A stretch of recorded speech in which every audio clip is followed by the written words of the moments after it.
Guys, the race at Bristol last night was absolutely ridiculous. Very, very sad finish to the race, but I mean, it was just split for me.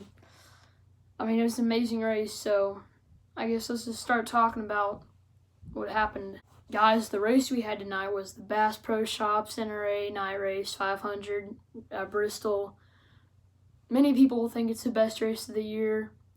It's one of my top favorites for sure. It was not a disappointment tonight. Started out maybe just a little bit, just like not very eventful. But it really heated up in stage 3, guys. I mean, oh man. Bristol's an amazing track because it has such high banking and it's really a true two or three lane track. Like you can use both the high and the low side. It's amazing racing every single time we go there. Guys, Kyle Larson won stage 1, and there's a bunch of single car spins, really good racing. It was pretty, there wasn't a ton going on, but people weren't trying to be aggressive. It's a 500-mile race. Kyle Larson ended up winning stage 1. Jimmy Johnson got taken out by Austin Dillon, so he really could not have any sort of good finish. He just finished multiple laps down because Austin Dillon wrecked in front of him. That really hurt him in the playoffs. And then in stage 2, Kurt Busch ended up winning it. Again, more single car spins and crashes and stuff. Tire failures were a big problem tonight. And yeah, after stage 1, Kyle Larson got shuffled back because he got some pit crew just shuffled him back. Stage 3, things really started heating up, It was really crazy racing. And it ended up being at the end of the race, Matt DiBenedetto versus Denny Hamlin. Matt DiBenedetto took the lead on the restart with many laps to go, and then Denny Hamlin just started chasing him down slowly. With 8 laps to go, everyone was cheering for Matt DiBenedetto. Then Denny Hamlin, he was able to pass him because Ryan Newman, of all people, that man is infamous for just always blocking people. He blocked Matt DiBenedetto, gave him some right left front damage, which really just caused the downforce to be damaged on Benedetto's car and really allowed Denny Hamlin to reel him in really fast. People are not happy with Ryan Newman at all, and I don't think people really aren't mad at Denny Hamlin. He needs to win. He can't just let Matt DiBenedetto win, even though it would have been the Cinderella story. He needs to go out there and win for his team, and he said when he got out of the car, "I'm real sorry, Matt." But it would have been the ultimate upset if Matt DiBenedetto could have won. He got released by Levine Family Racing. I don't have any idea why, because he made that team way better this year. You guys remember like 2 years ago what Levine Family Racing was. He's driving for his career. He's trying to get a ride next year, and he was really emotional when he got out of the car. He really wanted to win that race, and he got so close. But it would have definitely shaken up the playoffs too. We'll just talk about the finishing results now. And now, guys, for your finishing results here, Denny Hamlin finishing first. He had the fastest car all night. He deserved the win. It's just sad that he had to beat Matt DiBenedetto for it, not somebody else. He really overcame a lot of controversy. He had a couple of issues on pit road that he had to overcome. So, he did deserve the win. Win number 4. At this point, I think he's the championship favorite. Maybe the old guy coming back to win to one last shot before he sort of fades away. I don't know, guys. Denny Hamlin's looking pretty strong. Matt DiBenedetto in second. It's so sad. Got released by Levine Family Racing for literally no reason. The dumbest move ever.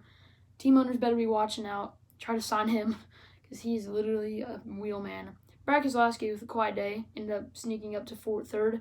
Kyle Busch had an issue early. He was only able to get up to 4th, which usually, 4th is a good finish, but usually he's like winning the race.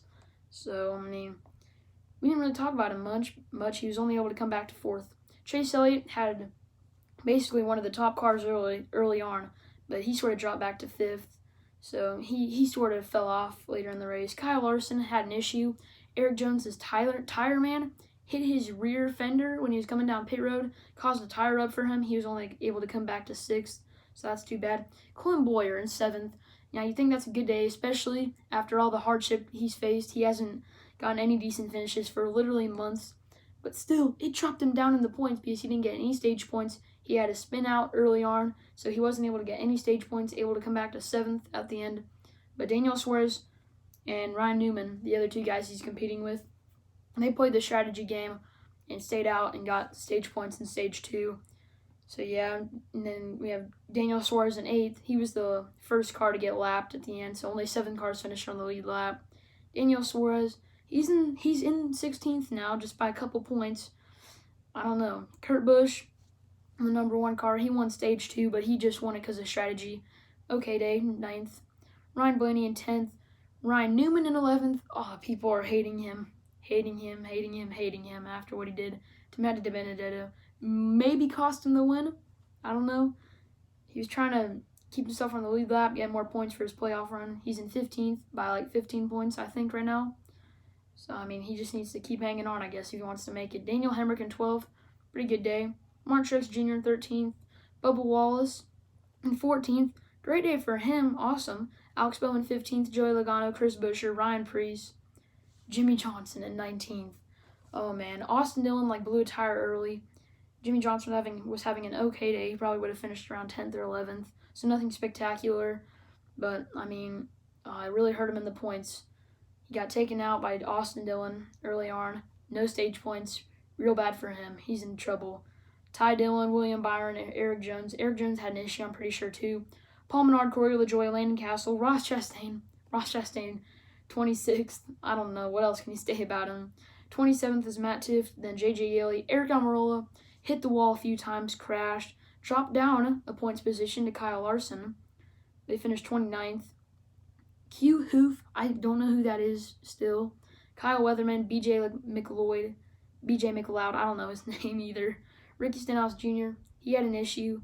This was probably his only chance to win his way into the playoffs, so he's pretty much done now for sure. Austin Dillon, again, he finished over 100 laps down after his incident early on. Jay Balicki, David Reagan, and Michael McDowell, the 2 front row guys, they were involved in a big wreck in stage 3 that set us up for the finish of the race. And we have Reed Swanson in 38th, and then Kevin Harvick finishing dead last in 39th because he had a radiator issue or something on pit road, so he was taken out of the race. He had a pretty good competitive car, so too bad for him, I guess. Guys, that's pretty much it for the finishing results. Now I guess we're going to talk about the playoff picture. Okay, guys, so the playoffs are really starting to heat up a lot now. There's basically 4 guys fighting for the final 2 spots at this point. Right now, Ryan Newman and Daniel Suarez are in. Ryan Newman is up by about 15 points. Daniel Suarez is up by only a couple points over Clint Bowyer, who's in 17th. And then Jimmy Johnson, basically just right on the he's an outsider at this point now. He's 25 or 26 points back. Oh, man, bad luck. I mean, it's really not his fault, honestly. He just keeps getting messed up by other guys or his pit crew. Really sad. I mean, but it's looking desperate, guys. He's going to have to put together 2 really good finishes at Darlington and Indianapolis if he wants to make the playoffs, which seem like 2 tracks that might suit him. Harder tracks to drive on might suit a veteran like him. Fodder tracks he's been good at this year, like Indianapolis, so maybe he can make a final push, but I don't know, guys. So that's your playoff picture, guys. Let's give this race a race rating. Alright, guys. Bristol is one of the best tracks in NASCAR, if not the best in the Cup Series. So, I mean, this race did not disappoint at all. A crazy finish right down to the line. Final pass with 8 laps to go. Amazing. We saw bumping. We saw drama.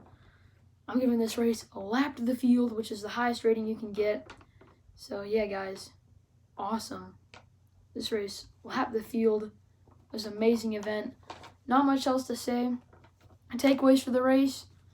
I mean, this is why we love short track racing. We need more short track racing. Bristol's awesome. And the main takeaway, honestly, is that Matt DiBenedetto deserves a ride. And we need more short tracks.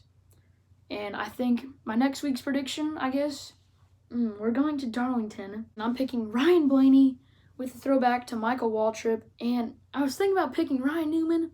But then again, no one wants Ryan Newman to win. I was just going to think about him because his throwback's pretty cool, I guess. But, I mean, I'm not picking Ryan Newman. I'm not going to stoop that low. So I'm picking Ryan Blaney. He's basically probably the best guy this season that hasn't won. Really just consistent finishes. He's up over the cutoff by over 100 points. So, I mean, what else can he do besides get a win before these playoffs start, get some momentum? That's basically it for NASCAR with Austin. Race review. Race review! I'll see you in the next one. Bristol's awesome. Bye, guys.